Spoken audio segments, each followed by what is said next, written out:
अभी सांस लेने की फुर्सत नहीं है कि तुम मेरी बाहों में हो, कि कुछ देखने की जरूरत नहीं है, तुम निगाहों में हो। अभी सांस लेने की फुर्सत नहीं है कि तुम मेरी बाहों में हो। हेलो दोस्तों, आपका स्वागत है वर्टेक्स टाइम एकेडमी में। दोस्तों, कल की जो क्लास हुई थी तो मैंने आपको आरबीआई यानी कि केंद्रीय बैंक के बारे में बताया हुआ था, और आज की क्लास में दोस्तों हम लोग जिस टॉपिक पर बात करेंगे वो दोस्तों रहेगा बैंकिंग लोकपाल और एनपीए गैर निष्पादनकारी परिसंपत्तियों को लेकर के। तो अभी तक जिन लोगों ने मेरा पिछला वीडियो नहीं देखा है देख लीजिए, और जिन लोगों ने मेरे चैनल को लाइक और सब्सक्राइब नहीं किया है दोस्तों आप लोग कर लीजिए, क्योंकि आज की क्लास में दोस्तों बहुत मज़ा और आनंद आने वाला है। आज का दोस्तों जो टॉपिक रहेगा दोस्तों वो दोस्तों हम लोग बात करेंगे बैंकिंग लोकपाल को लेकर के। बैंकिंग लोकपाल, तो आज का दोस्तों जो टॉपिक रहेगा वो दोस्तों हमारा रहेगा banking Lokpal. Banking Lokpal, banking Lokpal, ठीक है दोस्तों। आज का दोस्तों जो टॉपिक रहेगा वो दोस्तों आरबीआई में रहेगा बैंकिंग लोकपाल। बैंकिंग लोकपाल, तो यहाँ पर दोस्तों मुद्दा ये उठता है कि बैंकिंग लोकपाल किसे कहते हैं। तो बैंकिंग लोकपाल की दोस्तों अगर हम लोग बात करें तो बैंकिंग लोकपाल का दोस्तों मतलब ये होता है कि कुछ हद तक दोस्तों कहीं कहीं समस्या ये आने लगी थी ग्राहकों को कि बैंक से रिलेटेड जो समस्याएं हैं, किसी ने चेक दिया सही समय पर नहीं हो रहा, बिल दिया, और भी चीज़ों को लेकर बैंक से दोस्तों जितनी भी रिलेटेड समस्याएं हैं, इन समस्याओं का समाधान कैसे किया जाए। तो दोस्तों उपाय ये निकाला गया, क्यों ना हम एक पद की व्यवस्था करते हैं जिसे बैंकिंग लोकपाल कहते हैं, और यही दोस्तों बैंक से संबंधित जितनी भी समस्याएं हैं उन समस्याओं का जल्द से जल्द क्या करेगा, समाधान करेगा। इसी को ही दोस्तों नाम दिया गया बैंकिंग लोकपाल। बैंकिंग लोकपाल, तो बैंकिंग लोकपाल दोस्तों ये बैंकों में ग्राहकों को होने वाली समस्याओं का समाधान के लिए इस पद का दोस्तों सृजन किया गया था, और इसमें दोस्तों बैंक से संबंधित चेक, ड्राफ्ट, इन सभी समस्याओं का समाधान किया जाता है। इसलिए दोस्तों बैंकिंग लोकपाल पद की क्या की गई थी, व्यवस्था की गई थी। ठीक है दोस्तों, तो हम लोग देखते हैं दोस्तों बैंकिंग लोकपाल क्या है। तो बैंकों में, यहाँ पर दोस्तों हम लोग बात करें बैंकों में ग्राहकों को होने वाली, बैंकों में ग्राहकों को होने वाली ग्राहकों को होने वाली, ठीक है दोस्तों, होने वाली समस्याओं के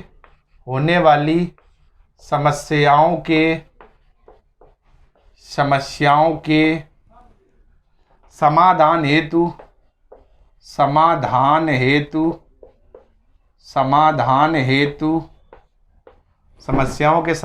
हेतु तथा बैंकों को और अधिक समाधान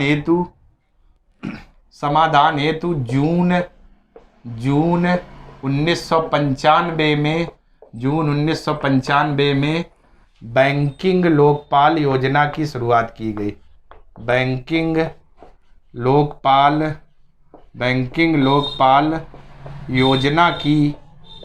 लोकपाल योजना की शुरुआत की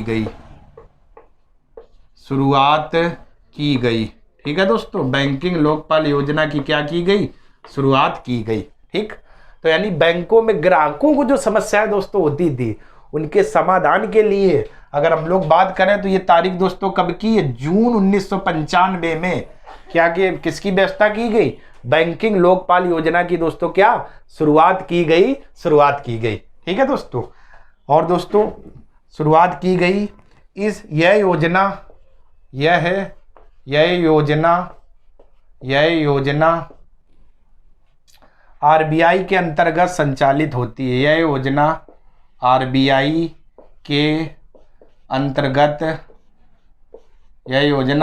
के अंतर्गत संचालित होती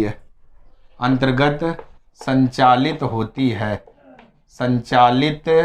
होती है, संचालित होती है। ठीक है, तो अगर दोस्तों आईएएस के प्री में वन लाइनर में अगर सवाल पूछा जाए तो बैंकिंग लोकपाल योजना या बैंकिंग लोकपाल का क्या अर्थ है, तो आपको सीधा सीधा आंसर देना है, बैंकों में ग्राहकों को होने वाली समस्याओं के समाधान हेतु बैंकिंग लोकपाल योजना का क्या दोस्तों प्रारंभ किया गया। ठीक है दोस्तों, और यह योजना कौन संचालित करता है दोस्तों?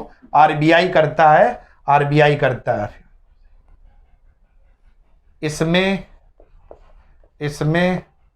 विवादों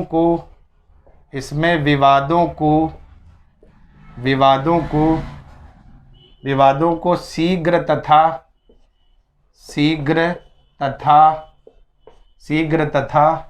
कम खर्च में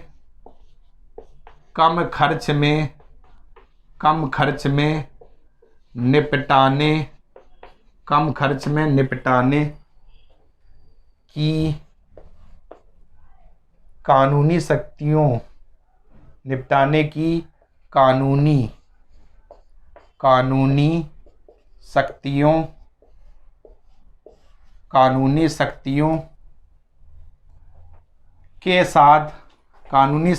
के साथ यह स्वतंत्र संस्था है। ठीक है दोस्तों, स्वतंत्र संस्था है। ठीक, यानी कि बैंकिंग लोकपाल एक ऐसी योजना है जो बैंकों में ग्राहकों की समस्याएं जो होती थी ग्राहकों को, उसके समाधान के लिए इसकी शुरुआत की गई जून 1995 में। और दोस्तों ये किसके अंतर्गत संचालित की जाती है? आरबीआई के अंतर्गत। और आरबीआई से दोस्तों क्या संचालित करता है, और ये कानूनी शक्तियों के तहत बैंकों लोगों को शीघ्र समाधान हो और कम खर्च में और शीघ्र समाधान हो, कानूनी शक्तियों के तहत एक प्रकार की स्वतंत्र दोस्तों ये क्या है? संस्था है, स्वतंत्र संस्था है। ठीक है ना। अब दोस्तों मुद्दा ये उठता है कि ये जो बैंकिंग लोकपाल है इसमें दोस्तों कौन कौन सी शिकायतें आती हैं, उन पर चर्चा कर लेते हैं। तो दोस्तों हम लोग शिकायतों की बात करें बैंकिंग लोकपाल में, शिकायतों को लेकर के, तो शिकायतें दोस्तों क्या क्या होती हैं, तो उस पर भी दोस्तों हम लोग चर्चा कर लेते हैं। पहला दोस्तों हम लोग बात करें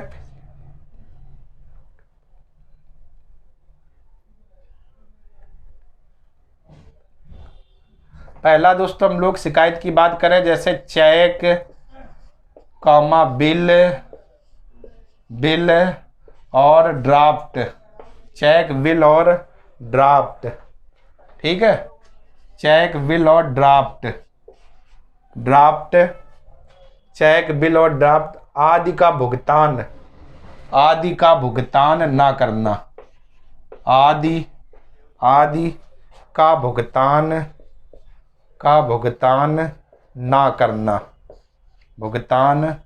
ना करना।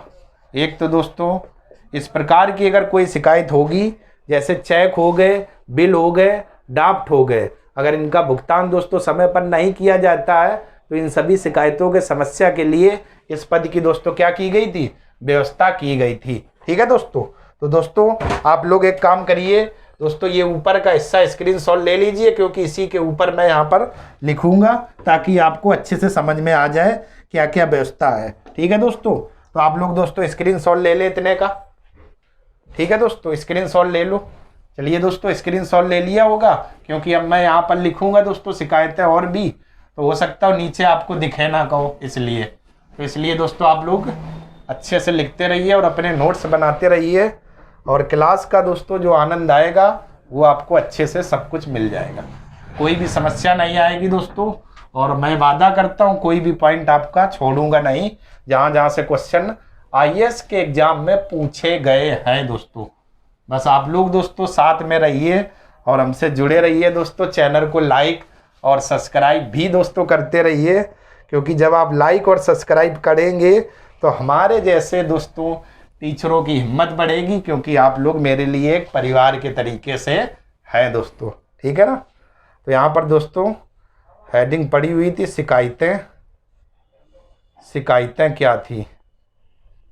शिकायतें, तो शिकायतों में दोस्तों एक देखा चेक, बिल और ड्राफ्ट आदि का भुगतान ना करना। तो अगर चेक, बिल और ड्राफ्ट जैसी कोई समस्या होती है तो आप बैंकिंग लोकपाल जो पद की व्यवस्था की गई है वहाँ आप क्या कर सकते हैं, शिकायत कर सकते हैं।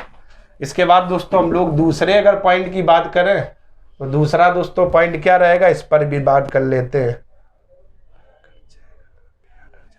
Banker cheque, bankers cheque, bankers cheque तथा पे ऑर्डर, बैंकर्स चेक तथा पे ऑर्डर जारी ना करना, बैंकर चेक तथा पे ऑर्डर जारी ना करना। ठीक है दोस्तों, तो बैंकों के द्वारा चेक और कोई भी पे ऑर्डर किया गया है, अगर वो सही समय पर जारी नहीं किया जाता है और उसमें विलंब होती है, टाइम से नहीं काम किया जाता है, तो दोस्तों इन सभी शिकायतों का निवारण आप कहाँ कर सकते हैं, बैंकिंग लोकपाल के पास में।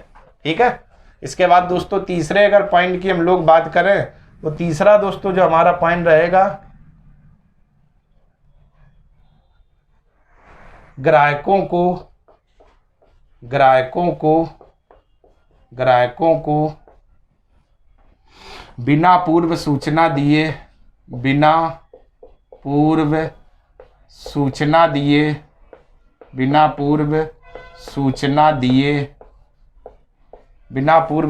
दिए बैंक प्रभार लगाना व वसूलना, बैंक प्रभार लगाना व वसूलना।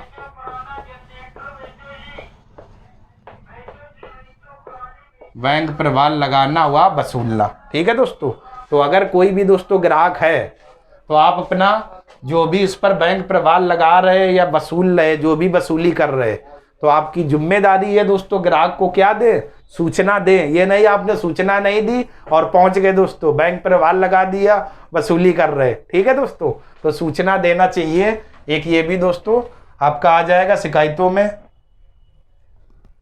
इसके बाद और चौथे नंबर की अगर दोस्तों हम लोग बात करें तो आपने नाम खूब सुना होगा दोस्तों, क्रेडिट कार्ड, खूब नाम सुना होगा। क्रेडिट कार्ड से संबंधित शिकायतें, क्रेडिट कार्ड से संबंधित शिकायतें, क्रेडिट कार्ड से भी दोस्तों संबंधित जितनी भी शिकायतें रहेंगी इन पर भी दोस्तों क्या चर्चा की जाएगी। बैंकिंग लोकपाल इन समस्याओं का क्या करेगा, समाधान करेगा। तो क्रेडिट कार्ड से संबंधित अगर कोई भी शिकायत है दोस्तों तो क्या उसका समाधान कौन करेगा, बैंकिंग लोकपाल के तहत। ठीक, तो चौथा दोस्तों हमारा ये पॉइंट हो जाएगा। और दोस्तों और अगर कोई बात करें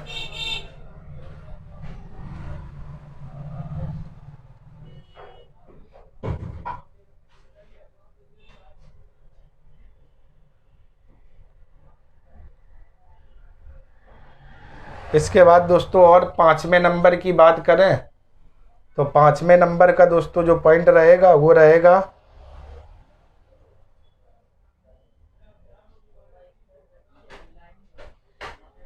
किसी बैंक द्वारा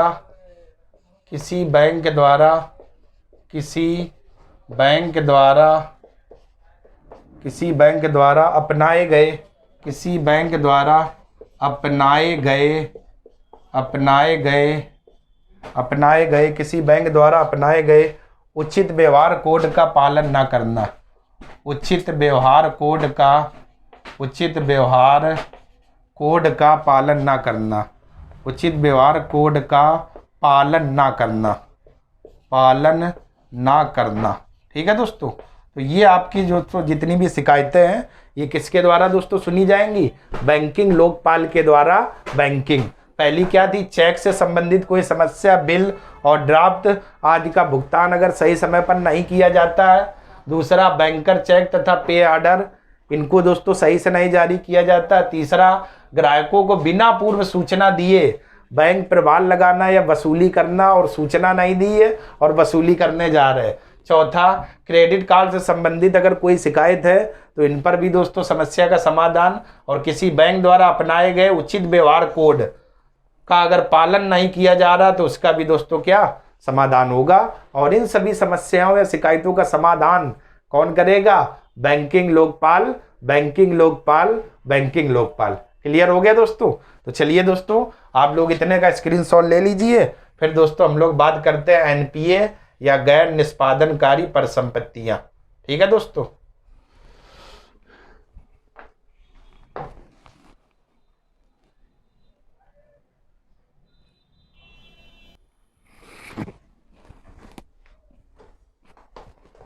चलिए दोस्तों, अब हम लोग बात करते हैं एनपीए यानी कि नॉन परफॉर्मिंग एसेट्स या गैर निष्पादित संपत्तियां। ये क्या होती हैं दोस्तों? दोस्तों ये जो है एनपीए मैं पढ़ा रहा हूँ, इसमें भी दोस्तों आईएएस के प्री में सवाल यहाँ से पूछा गया दोस्तों, और यकीन ना हो तो दोस्तों प्रैक्टिस सेट उठा करके देख लेना। एनपीए से दोस्तों सवाल पूछा गया है।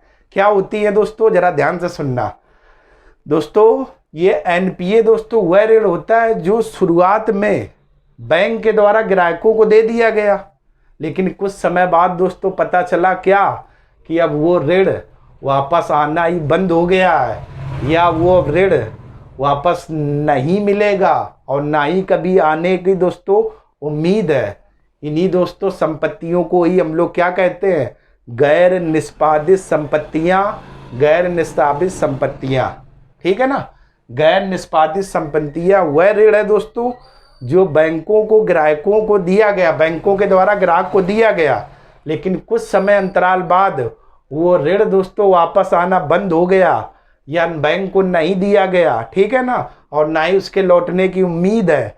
इसी को ही दोस्तों हम लोग क्या कहते हैं? गैर निष्पादित संपत्तियां, गैर निष्पादित संपत्तियां। ठीक।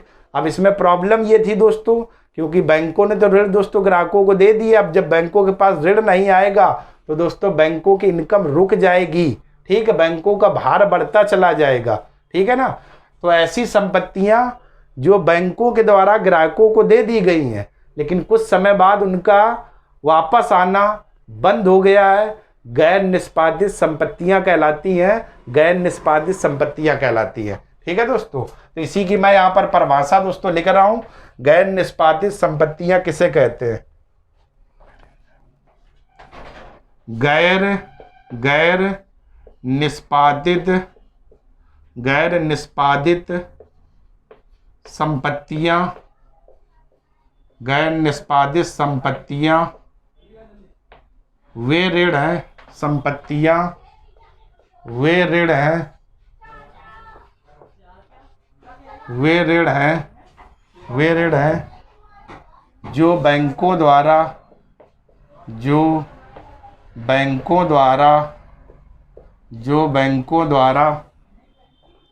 शुरुआत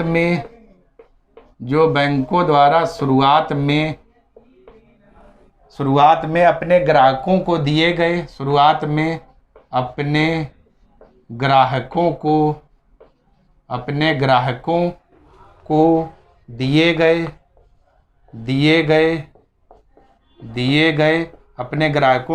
गए, परंतु कुछ समय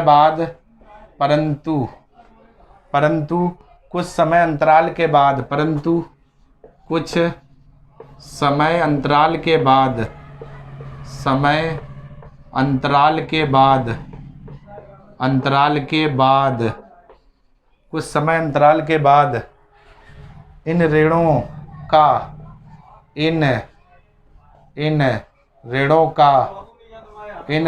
का वापस आना बंद हो गया। इन ऋणों का वापस आना बंद हो गया और बैंकों की आय रुक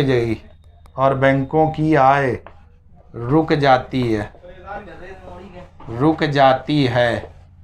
ठीक है दोस्तों, रुक जाती है। तो ऐसी संपत्तियां दोस्तों क्या कहलाती हैं? ठीक, गैर निष्पादित संपत्तियां कहलाती हैं। समझ गए ना।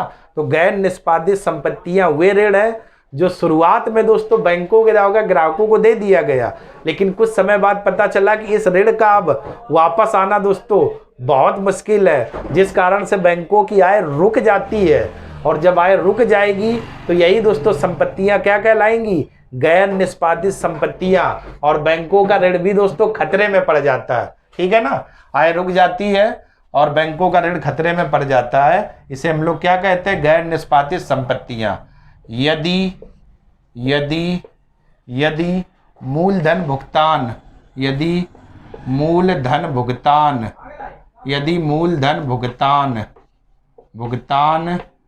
91 दिन 91 दिन से और एवं ब्याज भुगतान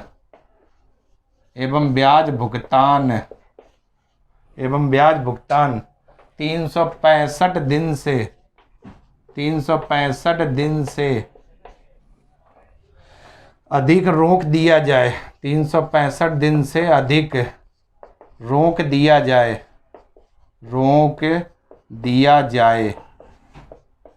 तो वे ऋण एनपीए कहलाते हैं। ठीक है दोस्तों, यानी जो मूलधन भुगतान है वो दोस्तों कितने दिन ना किया गया हो, 91 दिन से, और ब्याज जो भुगतान है वो 65 दिन से अधिक अगर रोक दिया जाए तो वही दोस्तों ऋण हमारा क्या कहलाता है, एनपीए कहलाता है, या गैर निष्पादित संपत्तियां कहते हैं। तो गैर निष्पादित संपत्तियां एक लाइन में वे संपत्तियां होती हैं जो बैंकों के द्वारा शुरू में ग्राहक को दे दिया गया ऋण, लेकिन कुछ सब बात पता चला कि इस ऋण का वापस आना दोस्तों बंद हो गया है, जिससे बैंकों की दोस्तों आय रुक जाती है और बैंकों का ऋण खतरे में पड़ जाता है। या यदि मूलधन भुगतान 91 दिन से एवं ब्याज भुगतान 365 दिन से अधिक रोक दिया जाता है तो दोस्तों वो ऋण क्या कहलाता है, एनपीए कहलाता है। वो ऋण एनपीए कहलाता है। ठीक है दोस्तों, यहाँ पर देख लीजिए, गैर निष्पादित संपत्तियां वो ऋण है जो बैंकों द्वारा शुरुआत में अपने ग्राहकों को दिए गए, परंतु कुछ समय अंतराल के बाद उस ऋण का वापस आना बंद हो गया, जिससे बैंकों की आय रुक जाती है और बैंकों का दोस्तों ऋण खतरे में हो जाता है, और ये संपत्तियां क्या कहलाती हैं, एनपीए। ध्यान से दोस्तों देखना, आईएएस के प्री में यहाँ से सवाल पूछा गया। ठीक, तो एनपीए क्या है आप समझ गए ना। चलिए दोस्तों स्क्रीनशॉट ले लीजिए, फिर दोस्तों हम लोग आगे और बात करते हैं। एनपीए बढ़ने के दोस्तों हम लोग कारण को लेकर बात करते हैं। गैर निष्पादित संपत्तियां, स्क्रीनशॉट ले लो दोस्तों आप सभी लोग। चलिए दोस्तों ले लिया होगा। अब हम लोग देखते हैं एनपीए बढ़ने के कारण दोस्तों क्या है। ठीक है ना, क्योंकि इन कारण से भी दोस्तों कभी कभार एग्जाम में सवाल पूछ लिया जाता है, या लिखने को अगर मेंस में आ जाए तो जितने भी बच्चे वर्टेक्स टाइम एकेडमी का चैनल ज्वाइन किए हुए हैं उनको लिखने से लेकर के किसी भी चीज में प्रॉब्लम नहीं आए दोस्तों। ठीक है ना, क्योंकि मैं एक चीज दोस्तों, हर एक चीज बहुत अच्छे से दोस्तों आप तक पहुंचा रहा हूं और पढ़ाने का दोस्तों क्या प्रयास कर रहा हूं, ताकि आप सभी को इस सब्जेक्ट में कोई भी प्रॉब्लम ना आए। ठीक है दोस्तों।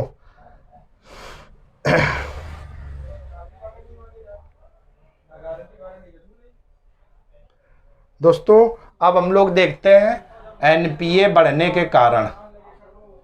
एनपीए बढ़ने के कारण देखते हैं। एनपीए बढ़ने के कारण क्या क्या कारण है दोस्तों, इन पर हम लोग चर्चा कर लेते हैं, तो कभी अगर मेंस में लिखने को आ जाए तो आपसे दोस्तों गलत ना हो।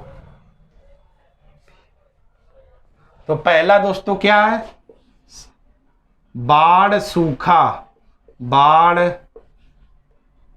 सूखा और बाढ़ सूखा के कारण सरकार द्वारा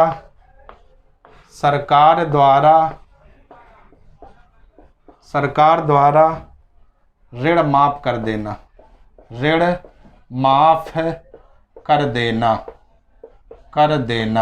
ठीक है दोस्तों, एक तो ये मुख्य कारण हो सकता है, किसी अगर ग्राहक ने ऋण लिया, ठीक है दोस्तों, और वहां पर दोस्तों समस्या आ गई, बाढ़ की समस्या हो गई, सूखे की स्थिति हो गई, तो सरकार ने दोस्तों क्या देगा, चलो हटाओ ऋण माफ कर देते हैं।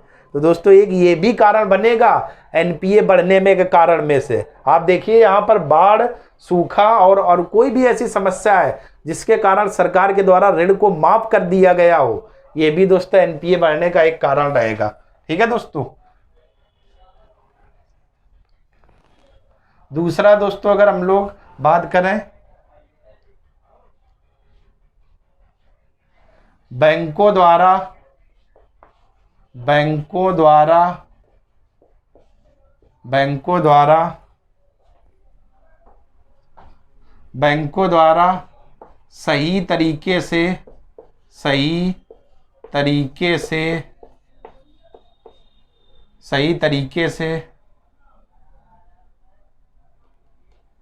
नहीं दोस्तों, ऐसे नहीं पॉइंट, मतलब ऐसे लिखना है कि बैंकों द्वारा सही तरीके से जांच ना करके ऋण देना, सही तरीके से जांच ना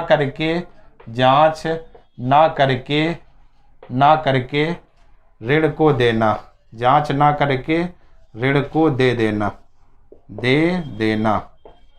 जिससे ऋण को दे देना, जिससे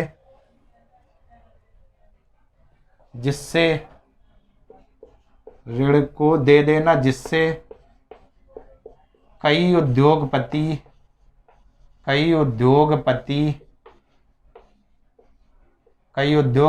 ऋण लेकर भाग जाते हैं।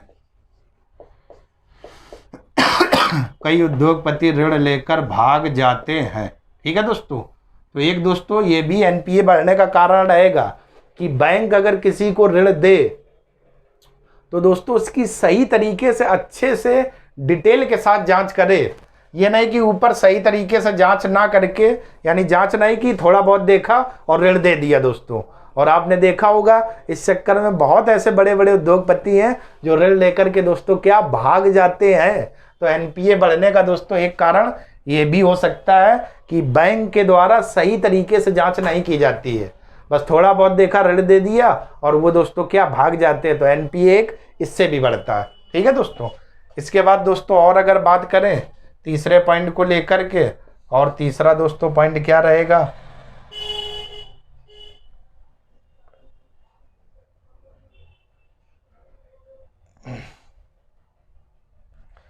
क्योंकि दोस्तों यहाँ से क्या होता है, कभी कभार अगर मेंस में क्वेश्चन आया तो कम से कम आप लिख सको और आपसे गलत ना हो।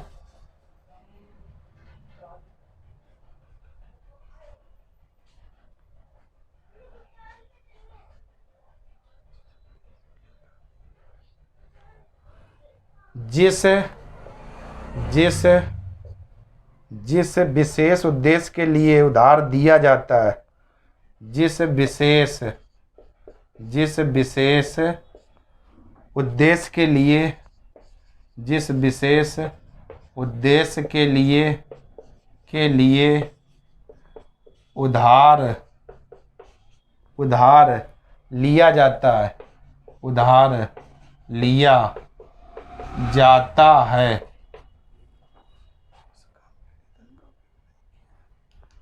उस काम के लिए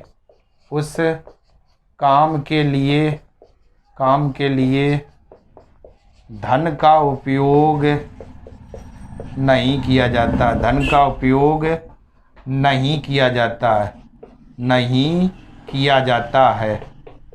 किया जाता है। तो एक दोस्तों ये भी कारण हो सकता है कि ग्राहक ने जिस विशेष काम के लिए धन लिया, उसने ले तो लिया, लेकिन धन लेने में क्या हुआ, उसने वो धन का प्रयोग उस काम में नहीं किया, अदर खर्च कर दिए। हो सकता है दोस्तों उड़ा दे, हो सकता है जुआ भी खेल दे, हो सकता है पी भी डाले। ठीक, तो एक ये भी एक समस्या रहती है कि जो भी धन लिया जाए जिस विशेष काम के लिए, वो उसी काम में उपयोग में लाया जाए। अगर ऐसा नहीं होगा तो दोस्तों एक एनपीए का बढ़ने का एक ये भी कारण हो सकता है। और दोस्तों चौथा कारण की बात करें तो ध्यान से सुनना दोस्तों, चौथा कारण एक ये भी हो सकता है कि जिनको ऋण दिया जाए, ठीक है, जिन ग्राहकों को, उनसे ऋण ले लिया जाए, ऐसा नहीं फिर आए फिर एक दूसरे को दे दिया। तो ऋण को भी दोस्तों सोच समझ के देना चाहिए, ये नहीं कि आप देते चले जा रहे और पैसा वापस आ नहीं रहा। तो एक एनपीए का दोस्तों एक ये भी कारण हो सकता है। ठीक है दोस्तों, और चौथा दोस्तों जब आप इसमें पॉइंट लिखोगे तो क्या लिखना है, जानबूझकर ऋण ना चुकाने वाले की संख्या में बढ़ोतरी करना, जानबूझकर ऋण ना चुकाने वाले की संख्या में बढ़ोतरी करना। अब ये कैसे होगा, जैसे दोस्तों कोई भी बैंक है, मेरे रिश्तेदार हैं, हम वहां पर गए, हमने ऋण ले लिया, उन्होंने कहा ठीक देख लेना, समझ लेंगे, खत्म दोस्तों। तो जानबूझकर ऋण ना चुकाने वाले लोगों की संख्या में बढ़ोतरी करना, एक ये भी दोस्तों एनपीए बढ़ने का कारण है। चौथा पॉइंट दोस्तों आप लोग यही लिखोगे, क्या? जानबूझकर ऋण ना चुकाने वाले लोगों की संख्या में बढ़ोतरी करना, लोगों की संख्या में बढ़ोतरी करना, चौथा ये पॉइंट रहेगा। ठीक है दोस्तों, तो अभी तक दोस्तों हम लोगों ने 4 पॉइंट देखे एनपीए बढ़ने के कारण, यानी बाढ़, सूखा आदि के कारण सरकार द्वारा ऋण को माफ कर देना। दूसरा, बैंकों द्वारा सही तरीके से जांच नहीं किया गया और उनको ऋण दे दिया गया। इससे हुआ क्या? बहुत सारे ऐसे उद्योगपति हैं जो ऋण लेकर के क्या भाग जाते हैं।